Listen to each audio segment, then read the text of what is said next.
드디어 퇴직이다라는 말에는 두 가지 감정이 공존한다. 해방감과 불안감이 다 오랜 시간 회사를 위해 헌신한 보상으로 느껴질 수도 있지만 동시에 이제부터는 모든 걸 스스로 책임져야 한다는 막막함이 밀려온다. 예전에는 퇴직이 끝이었지만 이제는 퇴직이 새로운 시작이다. 단순히 일이 끝났다는 의미가 아니라 진짜 삶이 시작된다는 의미에서 그렇다. 문제는 이 새로운 삶이 생각만큼 평온하지 않다는 데 있다. 월급은 멈췄지만 고정 지출은 계속되고 여유로운 시간을 꿈꿨지만 현실은 생존을 요구한다. 우리는 이제부터 살아야 하기 때문에 퇴직 이후의 삶을 무작정 낙관할 수 없다. 첫 번째 사례는 조기 퇴직 후 예상치 못한 소득 공백을 마주한 장기영 씨다. 그는 52세에 명예퇴직을 선택했다. 당시에는 수십 년 일한 자신에게도 휴식이 필요하다고 판단했고 모아둔 퇴직금과 국민연금이면 어떻게든 버틸 수 있을 것이라 생각했다.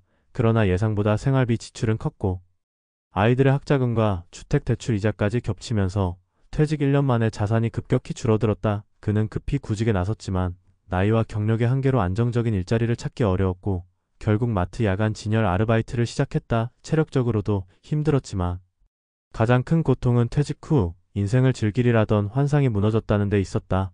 그가 말하길 진짜 퇴직 준비는 돈이 아니라 현실을 직시하는 데서 시작된다고 했다.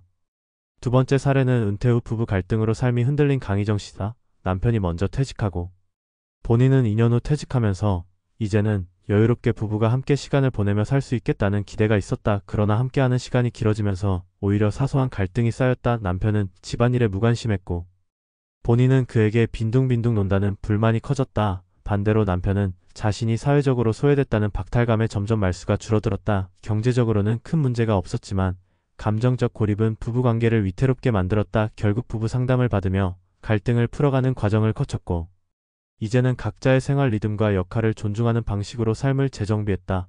그녀는 말한다. 은퇴 후의 삶은 돈만이 아니라 관계도 준비해야 한다고.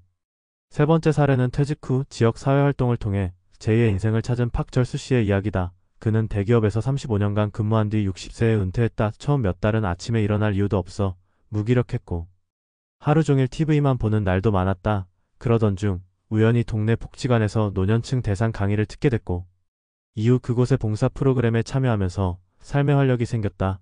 그는 컴퓨터 활용 교육 봉사를 하며 다시 사회와 연결되는 기쁨을 느꼈고 같은 세대의 친구들도 생겼다. 더 나아가 지금은 지역 고령자 디지털 교육 강사로 일하며 약간의 수입도 얻는다. 그는 말한다. 퇴직이 인생의 끝이 아니라 또 다른 출발점이 될 수 있다고. 중요한 건 무엇을 하며 살 것인가에 대한 진지한 고민이라고. 세 사람의 이야기는 퇴직이 단순한 휴식이나 끝맺음이 아니라 오히려 더 치열한 삶의 시작임을 말해준다. 우리는 퇴직 이후를 쉬는 삶으로 상상하지만 현실은 지속 가능한 삶이 되어야 한다는 점을 간과한다. 퇴직 후에는 고정 수입이 없기에 지출 관리와 대체 소득원이 필요하고 가족과의 관계도 새롭게 정립돼야 하며 사회적 고립을 피할 수 있는 활동도 준비해야 한다. 무엇보다도 중요한 건 은퇴 이후의 삶에 대해 구체적으로 설계하고 대비하는 능력이다. 퇴직은 끝이 아니라 이제부터 살아내야 할 시간들이 남았다는 것을 받아들이는 것이다. 지금의 우리는 100세 시대를 살아간다. 퇴직 이후에도 30년 이상을 더 살아야 한다. 이 긴 시간을 무계획하게 흘려보낼 수는 없다. 늦었다고 생각할수록 더 냉정하게 준비해야 하고 이미 퇴직했다면 오늘부터라도 방향을 바꿔야 한다. 소득을 다시 만들고 삶의 의미를 재정의하고 관계를 회복하는 것이야말로 진짜 은퇴 준비다. 퇴직은 해방이 아니라 숙제다. 이제부터는 사는 힘이 필요하다. 경제력, 관계력, 체력 그리고 무엇보다도 마음의 근력까지 그 모든 것을 준비해야 진짜 인생을 살아갈 수 있다. 퇴직이 끝이 아니라는 말은 결국 이 모든 준비가 시작돼야 한다는 뜻이다. 퇴직 이후의 삶을 준비한다고 하면 대부분 돈부터 떠올린다. 얼마가 필요할까? 어디에 투자할까? 연금은 얼마나 나올까? 물론 중요한 문제다. 하지만 그보다 먼저 생각해야 할 건 방향이다. 앞으로의 인생을 어떻게 살아갈 것인지에 대한 그림이 없다면 아무리 많은 자산도 오래 버티지 못한다. 실제로 많은 사람이 퇴직 후 1년은 비교적 평온하게 보낸다. 익숙한 아침 루틴에서 벗어나고 오랜만에 느끼는 자유로움에 들뜬다. 여행도 가고 밀린 책도 읽고 그동안 못했던 일들을 하나씩 시도해본다. 그런데 그 시간이 지나면 갑작스레 무기력감이 찾아온다. 일이 없다는 게 이렇게 삶을 흐트러뜨릴 줄 몰랐다는 말이 나온다. 가장 큰 이유는 사회적 소속감의 상실이다. 그동안 명함 하나가 정체성이었던 사람들은 그것이 사라지는 순간 스스로를 설명할 말이 사라진다. 사람들과의 관계도 자연스레 끊긴다. 점점 혼자가 되고 점점 고립되어 간다. 그 틈에 들어서는 게 우울과 불안이다. 그래서 퇴직 후의 삶은 단순한 경제 계획이 아니라 삶의 구조를 재편하는 문제다. 이제부터는 내가 나를 위해 일상을 설계해야 한다. 많은 전문가들이 은퇴 이후에는 세 가지 기둥이 필요하다고 말한다. 하나는 경제력, 또 하나는 건강, 마지막은 관계다. 이 세 가지는 각각 독립적이지만 서로 영향을 주고받는다. 경제력이 떨어지면 건강 관리도 어렵고 관계도 위축된다. 관계가 단절되면 무기력해지고 정신 건강이 무너져 결국 경제 활동조차 어렵게 된다. 결국 셋 중 어느 하나라도 빠지면 삶이 흔들린다. 그런데 실제 현실에서는 이 중 하나라도 제대로 준비되어 있는 사람이 드물다. 특히 관계와 건강은 뒤늦게야 소중함을 깨닫게 되는 경우가 많다. 그리고 그 깨달음이 늦었다는 건 종종 되돌리기 어려운 결과로 이어진다. 그래서 퇴직 전부터라도 이 세 가지 영역을 나누어 생각해 봐야 한다. 먼저 경제력이다. 퇴직하면 대부분 소득이 끊긴다. 연금만으로는 부족한 경우가 많고 예상하지 못한 지출도 자주 생긴다. 특히 자녀 문제와 관련된 지원 요청은 예고 없이 다가온다. 여기서 필요한 건 안정적인 현금 흐름이다. 반드시 큰 돈을 벌겠다는 목표가 아니라 작은 돈이라도 꾸준히 들어올 수 있는 구조를 만드는 것이 중요하다. 예를 들어 소형 임대 수익이든 온라인 강의든 아니면 시간제 일자리든 간에 스스로 자립할 수 있다는 감각이 삶의 중심을 잡아준다. 요즘은 50대 이후를 위한 맞춤형 직업교육도 많고 정부의 지원 프로그램도 다양하니 적극적으로 활용할 필요가 있다. 처음부터 거창하게 시작하려 하기보다는 자신이 잘할 수 있는 것, 익숙한 분야에서 소소한 수익 구조를 만들어보는 것이 효과적이다. 다음은 건강이다. 말할 것도 없이 중요하지만 여전히 많은 이들이 퇴직 후에야 건강을 돌보려 한다. 이미 무릎이 아프고 체력이 떨어진 다음에야 운동을 시작하는 경우가 많다.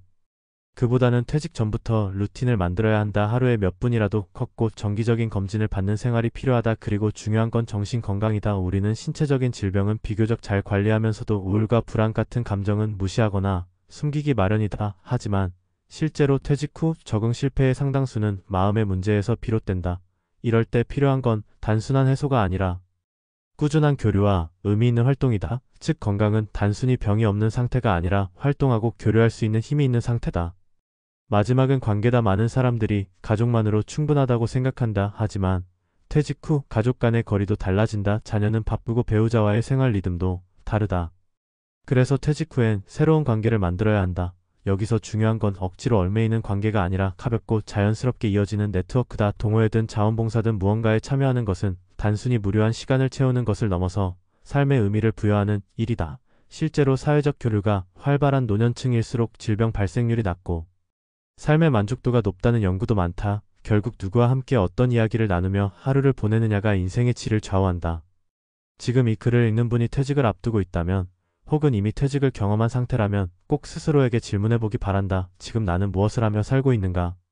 앞으로의 하루하루를 어떤 의미로 채울 것인가? 이것이 불분명하다면 아무리 많은 자산도 허무해지고 만다. 결국 퇴직 이후의 삶이란 주어진 시간이 아니라 내가 만들어가는 시간이다.